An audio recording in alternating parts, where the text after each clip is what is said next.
मधुबन के बाबा, मधुबन के बाबा मुरली वाले, आपका क्या कहना,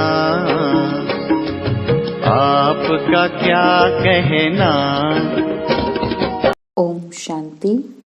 आज 16 फरवरी 2022 के साकार मधुर महावाक्य हैं। आज मीठे मीठे बाप दादा बोले, मीठे बच्चे, संगम युग पर बाप आए हैं तुम बच्चों की दिल व जान से सेवा करने। अभी यह ड्रामा पूरा होता है, तुम सबको वापस घर चलना है। बाबा कहते, मीठे बच्चे, संगम युग पर बाप आए हैं तुम बच्चों की दिल व जान से सेवा करने।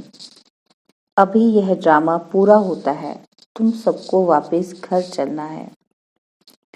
और आज बाबा ने हमसे प्रश्न पूछा कि अभी तुम बच्चों की कर्मातीत अवस्था हो नहीं सकती, अंत में ही होगी, क्यों?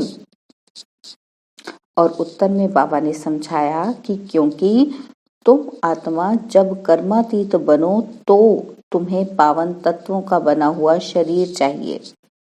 अभी तो यह 5 तत्व पतित हैं। जब तत्व पावन बने तब कर्मातीत अवस्था हो। तुम बच्चे जब पूरे पावन बन जाएंगे तो यहाँ रह भी नहीं सकेंगे। पावन बने तो पावन दुनिया में पावन शरीर चाहिए, इसलिए तुम अभी हाफ कास्ट हो। अंत में तुम्हारा पूरा बुद्धि योग जम जाएगा, तुम पावन बन जाएंगे, तुम्हारे सब विकर्म विनाश हो जाएंगे और तुम्हारी कर्मातीत अवस्था हो जाएगी। मुरली का गीत है, दूर देश का रहने वाला। ओम शांति। दूर के रहने वाले मुसाफिर, जिस मुसाफिर को सभी मनुष्य मात्र अथवा जीवात्माएं याद करती हैं, जरूर। वास्तव में सभी जीवात्माएं मुसाफिर हैं। जैसे बाप को परम धाम से आना पड़ता है, वैसे तुम बच्चे भी परम धाम से आते हो यह पाठ बजाने। मुझे तो सारे कल्प में एक बार आना होता है, ये बाबा कह रहे हैं। बाबा कहते, मुझे तो सारे कल्प में एक बार आना होता है, इस कारण मुझे कहते हैं री इनकारनेशन। तुम एक बार यहाँ आते हो और फिर यहाँ ही पुनर्जन्म लेते रहते हो। मैं एक ही बार बच्चों के पास बच्चों की दिल व जान, सिक व प्रेम से सेवा करने आता हूँ। बाप को तो सब बच्चे प्यारे हैं ना, ऐसा कोई बाप नहीं जिसको बच्चे प्यारे नहीं होंगे। बच्चों को ही बाप से वर्षा मिलता है। वह है हद का बाप और यह है बेहद का बाप। यह कोई नहीं जानता कि बाप कब आएगा। बाप कहते हैं, मीठे बच्चे, अब ड्रामा पूरा होता है, वापस चलना है।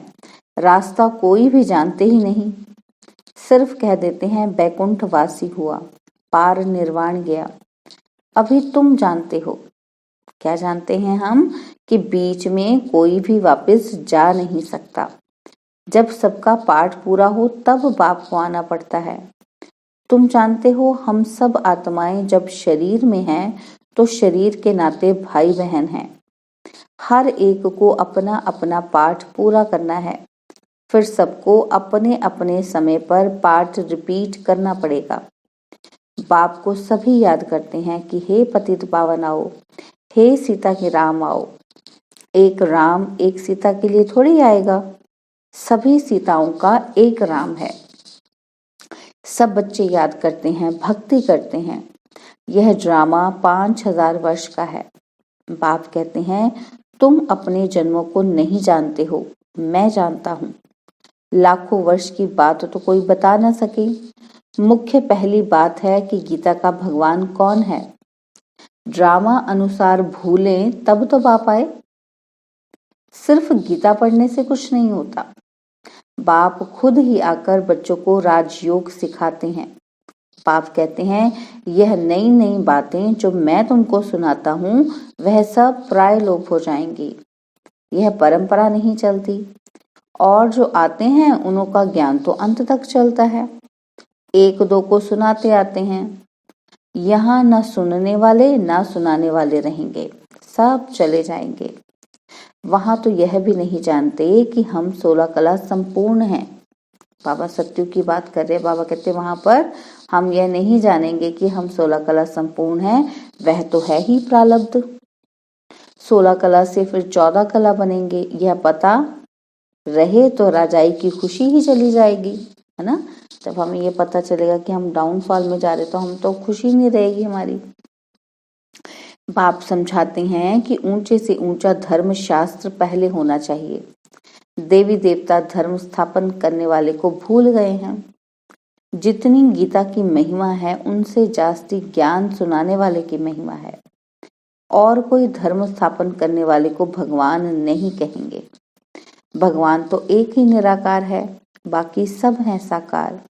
गाया भी हुआ है श्रीमद् भगवत गीता, वह सबका सदगति दाता है। इस समय सब तमो प्रधान कब्र दाखिल हैं, फिर बाबा आकर सबको जगाते हैं। यह पुरानी दुनिया तो खत्म हो जाने वाली है, सरसों मुआफिक सब पीस जाते हैं। सत्युग में तो बहुत छोटा दैवी झाड़ होगा। भगवान को सब याद करते हैं कि हे भगवान, हे सच्चिखंड स्थापन करने वाला, परंतु वह कब आएगा। शास्त्रों में तो लाखों वर्ष लिख देते हैं। इसको ही अंधियारा कहा जाता है। अभी तुम जानते हो, क्या जानते हैं, कि हमारा बाबा ज्ञान का सागर है। दूसरा कोई ज्ञान सागर हो ही नहीं सकता। ज्ञान सागर बाप दूर देश से हम बच्चों के पास आते हैं। हम सब अंधियारे में पड़े थे, जानते ही नहीं थे कि ड्रामा में हम सब एक्टर्स हैं। ऊंचे ते ऊंचे कौन है कि हम मालूम होना चाहिए। सिर्फ सर्वव्यापी है, यह ज्ञान हो गया क्या। बाबा कहते हैं सिर्फ यही पता चला तो क्या ये ज्ञान है। अगर सर्वव्यापी है तो फिर तो भक्ति भी नहीं कर सकते। इसको कहा जाता है अज्ञान। अभी तुम जानते हो कि सबका सदगति दाता बाप है। उनका नाम ही है परमपिता परमात्मा शिव। वह पिताओं का भी पिता है। जन्म बाई जन्म लौकिक पिताएं मिलते आए। ऊंचे से ऊंचा बाप है, फिर नंबरवार आते हैं। पहले पहले देवी देवता सिजरे के उतरेंगे। अब वह रचना बाप रच रहे हैं। ब्रह्मा द्वारा ब्राह्मण कैसे रचे। प्रजापिता ब्रह्मा द्वारा अडॉप्ट करते हैं। बच्चे कहते हैं कि बाबा हम आपके ही थे, अब आपके ही हैं। पहले पहले हम सत्युग में आए थे। बाबा कहते इस समय तुम हाफ कास्ट हो, शूद्र से ब्राह्मण बन रहे हो। पूरा पवित्र कर्मातीत पिछाड़ी में बनेंगे। पिछाड़ी में बुद्धि योग पूरा जम जाएगा और विकर्म सब भस्म हो जाएंगे। फिर भी यहाँ तुमको पावन नहीं कहेंगे क्योंकि शरीर पतित है। अभी पतित से पावन बन रहे हो, फिर सतयुग में शरीर भी पावन मिलेगा। पूरा पावन बन जाएंगे, फिर यहाँ रह नहीं सकेंगे। जब आत्मा पवित्र हो जाएगी फिर तो 5 तत्व भी पवित्र हो जाएंगे। अभी तुम बच्चे संगम पर हो। सच्चा सच्चा कुंभ का मेला यह है। पानी के गंगा पर जाना यह है भक्ति मार्ग। सन्यासी लोग स्नान करने जाते हैं, फिर भी कह देते कि आत्मा निर्लेप है। बाप कहते हैं भक्ति मार्ग में तुमने बहुत कुछ सुना, अब जज करो राइट क्या है। यह है अमर कथा, जिससे तुम अमरपुरी के मालिक बन जाते हो। तुमको कभी काल खा नहीं सकता। वहां कभी ऐसे नहीं कहेंगे कि फलाना मर गया। यहाँ कितना डर रहता है मौत का। वहां तो सिर्फ चोला बदलते हैं। भारत की महिमा बहुत भारी है। जितनी बाप की महिमा उतनी भारत की महिमा है। भारत में लक्ष्मी नारायण के अब तक भी मंदिर बनते रहते हैं, परंतु बाप को नहीं जानते तो वह कब आए थे। बरोबर सतयुग में देवी देवताएं थे। जब सतयुग को लाखों वर्ष देते हैं तो उनकी संख्या अनगिनत होनी चाहिए। कोई भी बुद्धि से काम नहीं लेते। कहते हैं गौ के मुख से गंगा निकली है सारी ज्ञान की बात। फिर सूक्ष्म वतन में बैल आदि कहाँ से आया। यह शास्त्र आधा कल्प से लेकर चलते ही आए हैं।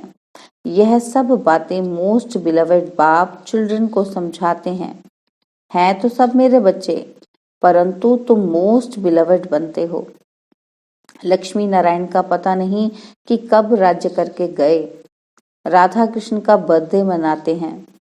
लक्ष्मी नारायण का कुछ पता ही नहीं। राम को त्रेता में दिखाते हैं और कृष्ण को द्वापर में। राधे कृष्ण है सतयुग के। बाबा कहते ये सब तुम ही जानते हो। सब धर्म कैसे रिपीट होंगे, फलाना धर्म स्थापक कब आएगा, वह समझते हैं कि धर्म स्थापन कर वापस चले जाते हैं। बाबा कहते अरे तब फिर पालना कौन करेंगे। हर एक मनुष्य रचना रचते हैं, फिर पालना भी करते हैं, विनाश नहीं करते। हद की रचना करने वाला बाप अल्पकाल क्षण भंगुर सुख दे सकते हैं। कोई को बच्चा नहीं होगा तो कहेंगे हमारे कुल की वृद्धि कैसे होगी। बाप कहते हैं इस समय सब पतित भ्रष्टाचारी हैं। एक गीत है, कहते हैं भारत का क्या हाल हो गया है, और फिर दूसरे गीत में है कि हमारा भारत सबसे ऊंचा है। क्या अभी ऊंचा है? नहीं, अब तो बिल्कुल ही पतित है। बाप कहते हैं बच्चे धीरज धरो, यह भी खेल है। अभी दुख के दिन पूरे होकर सुख के दिन आ रहे हैं। इस नरक को स्वर्ग बनाने परम धाम के रहने वाले बाप देश पराए आए हैं। बाप कहते हैं मेरा यह जन्म स्थान है। नहीं तो कोई बताए कि निराकार बाबा कहाँ आया, किस शरीर में आया, कब आया, क्या करने आया। बाबा कहते कोई भी बता ना सके। तुम बच्चे जानते हो। क्या जानते हैं कि परमपिता परमात्मा कैसे आकर पतितों को पावन बनाते हैं। बाप कहते हैं बच्चे और कोई मेरे पास इलाज नहीं है। लाडले बच्चे तुम मुझे ही पतित पावन कहते हो, सर्वशक्तिमान कहते हो। अब तुमको शक्ति चाहिए 5 विकारों पर जीत पाने के लिए। हिंसक लड़ाई की यहाँ बात नहीं, यह है गुप्त। बाबा कहते सिर्फ मुझे याद करो। इसको कहा जाता है अजपा जाप। अभी सबकी वानप्रस्थ अवस्था है, सबको वापस जाना है। वह है शांति धाम। वहां से फिर ऑटोमेटिकली तुम सुख धाम में आ जाएंगे। शांति तो तुम्हारा स्वधर्म है। यूं तो इस रावण राज्य में शांति मिल नहीं सकती। बाकी थोड़े समय के लिए चाहते हो तो अशरीरी होकर बैठ जाओ। शांति तो सबको चाहिए। अगर 101 करोड़ भी शांति में बैठ जाएं तो भी शांति हो न सके। यह है ही अशांति की दुनिया। बाबा कहते शांति के लिए कोई राय नहीं निकल सकती। यह तो गॉड फादर ही की जवाबदारी है। तुम जानते हो देवी देवताओं का राज्य था जिसको बैकुंठ कहा जाता है, और अब कलयुग का अंत दुख धाम है। वह है शांति धाम, स्वीट होम। स्वीट फादर भी वहां रहते हैं। वह है सुख धाम और यह है दुख धाम। बीच में और धर्म निकलते हैं, वृद्धि होती रहती है। उन्होंने तो कल्प की आयु लाखों वर्ष कह दी है। इसको कहा जाता है घोर अंधियारा, और सत्युग है घोर सोचरा। मूल वतन में है अपार शांति। यहाँ हम पाठ बजाने आए हैं। बाप कहते हैं कि हे आत्माएं, सुनती हो अपने कान रूपी ऑर्गन से। बाबा पूछ रहे हैं कि सुनते हो, अपने कानों से सुनती है ना आत्मा। तो बाबा कहते हैं तुमको याद है ये ड्रामा का चक्कर कैसे फिरता है। तुम इस समय त्रिकालदर्शी हो। तुम ब्राह्मणों के सिवाय कोई त्रिकालदर्शी नहीं है। ऋषि मुनि कहते थे कि हम ईश्वर को नहीं जानते, नास्तिक हैं। तुम अब आस्तिक बने हो। बाप और सृष्टि चक्र के आदि मध्य अंत को जानते हो। तुमको तीनों लोकों की नॉलेज मिली है, सिवाय तुम्हारे कोई को भी यह नॉलेज नहीं है। लक्ष्मी नारायण को ना त्रिलोकीनाथ ना त्रिकालदर्शी कहेंगे। त्रिलोकीनाथ मनुष्य नहीं हो सकते हैं। तुम तीनों लोकों और तीनों कालों को जानने वाले हो। लक्ष्मी नारायण को भी त्रिलोकी का ज्ञान नहीं है। विष्णु को स्वदर्शन चक्रधारी दिखाते हैं। अब विष्णु के 2 रूप हैं, लक्ष्मी नारायण। राधे कृष्ण ही लक्ष्मी नारायण बनते हैं। बाबा कहते इस समय कितने अच्छे यादगार मंदिर बनाए हैं, परंतु इनकी बायोग्राफी को तो जानना चाहिए। ऊंचे से ऊंचा भगवान एक है, उनका नाम है शिव। रुद्र भी कहते हैं। यह है रुद्र ज्ञान यज्ञ। कृष्ण ज्ञान यज्ञ होता ही नहीं। कृष्ण तो सत्युग का प्रिंस है, वह क्या यज्ञ रचेंगे। रुद्र यज्ञ से विनाश ज्वाला प्रज्वलित होती है। सत्युग में यज्ञ रचने की दरकार नहीं है। इस ज्ञान यज्ञ के सिवाय बाकी सब है मेटीरियल यज्ञ। बाप ने समझाया है इनको यज्ञ क्यों कहते हैं। यह जो पुरानी दुनिया की सामग्री है वह सब इसमें स्वाहा होने वाली है। इसलिए कहा जाता है परमपिता परमात्मा ने यज्ञ रचा है जिससे मनुष्य देवता बनते हैं। देवताओं के पैर पुरानी दुनिया में नहीं आते हैं। तुमको तो बाप ने सब कुछ साक्षात्कार करा दिया है। अच्छा, मीठे मीठे सकीलदे बच्चों प्रति माता पिता बाप दादा का याद प्यार और गुड मॉर्निंग। रूहानी बाप की रूहानी बच्चों को नमस्ते। हम रूहानी बच्चों की रूहानी बाप दादाजी को दिल व जान सिख व प्रेम से नमस्ते। ओम शांति। प्यारे बाबा, मीठे बाबा, मेरे बाबा, शुक्रिया बाबा, शुक्रिया बाबा, शुक्रिया बाबा। धारणा के लिए मुख्य सार है। पहला पॉइंट है अपने शांत स्वधर्म में सदा रहना है। यह वानप्रस्थ अवस्था है, वापस घर जाना है, इसलिए बाप की याद अजपा जाप चलती रहे। सेकंड पॉइंट है कर्मातीत बनने के लिए संपूर्ण पावन बनना है। जो भी विकर्मों का बोझ है उसे याद की यात्रा में रहकर उतार देना है। याद की शक्ति से विकारों पर जीत पानी है। और बाबा ने आज हमें वरदान दिया, शुद्ध संकल्पों के घेराव द्वारा सदा छत्र छाया की अनुभूति कराने वाले दृढ़ संकल्पधारी भव। शुद्ध संकल्पों के घेराव द्वारा सदा छत्र छाया की अनुभूति कराने वाले दृढ़ संकल्पधारी भव। बाबा ने कहा आपका एक शुद्ध व श्रेष्ठ शक्तिशाली संकल्प बहुत कमाल कर सकता है। शुद्ध संकल्पों का बंधन व घेराव कमजोर आत्माओं के लिए छत्र छायापन, सेफ्टी का साधन व किला बन जाता है। सिर्फ इसके अभ्यास से पहले युद्ध चलती है। बाबा कहते हैं इसके अभ्यास में पहले क्या चलता है? युद्ध चलती है। व्यर्थ संकल्प शुद्ध संकल्पों को कट करते हैं। लेकिन यदि दृढ़ संकल्प करो तो आपका साथी स्वयं भगवान है, बाप है। विजय का तिलक सदा है ही। सिर्फ इसको इमर्ज करो तो व्यर्थ स्वतः मर्ज हो जाएगा।